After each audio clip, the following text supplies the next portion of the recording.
Eczema తగ్గించడం పెద్ద విషయం కాదండి. అది డ్రై ఎగ్జిమా కావచ్చు, వెట్ ఎగ్జిమా కావచ్చు, లేకుంటే కాంటాక్టివ్ డర్మటైటిస్ లాంటి దాని తర్వాత వచ్చిన దాని వల్ల కావచ్చు, ఏదైనా అవ్వచ్చు.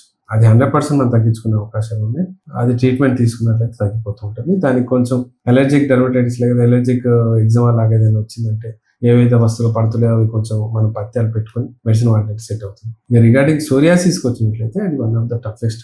సోరియాసిస్ మనం తగ్గించాలంటే ఖచ్చితంగా పేషెంట్ కోఆపరేషన్ అనేది చేయలేము. మీరు స్ట్రెస్ లెవెల్స్ తగ్గించుకొని మేము చెప్పినట్టుగా ఫుడ్ ఐటమ్స్ మీరు మానేయగలిగి మేము తినమన్నవి తినగలిగితేనే సోరియాసిస్ తగ్గుతుంది. ఇప్పటికి 22 years నుంచి మేము ప్రాక్టీస్ చేస్తున్నాం. 20 years బ్యాక్ సోరియాసిస్ తగ్గిన వాళ్ళు ఇప్పటివరకు రాలేదు. ఫర్దర్ కూడా రాదని అని ఎక్స్పెక్ట్ చేస్తున్నాం. అందరికి అలాగే ఉంటుందని కాదు. నేను చెప్పినట్టు రూల్స్ ఫాలో చేసుకొని కొంచెం ఒక డిసిప్లిన్ లైఫ్, క్రమశిక్షణ లైఫ్ మెయింటైన్ చేస్తే సోరియాసిస్ లైఫ్ లాంగ్ కూడా రాకుండా మనం చేయగలుగుతాం. 100% అంటే మనం depends on the patients condition, వాళ్ళకున్న సర్కమ్స్టెన్సెస్, అది వచ్చిన రీజన్, ఆ కాంప్లికేషన్ ఏ స్టేజ్లో ఉన్నదాన్ని బట్టి మనం చెప్పొచ్చు. కానీ ఓవరాల్గా సోరియాసిస్కి అయితే మనకు ట్రీట్మెంట్ ఉంది, వరి అవసరం పని లేదు. కొంత ఓపిక పట్టినట్లయితే 100% ఈ ప్రాబ్లం నుంచి బయటపడే అవకాశాలు ఎక్కువగా ఉన్నాయి.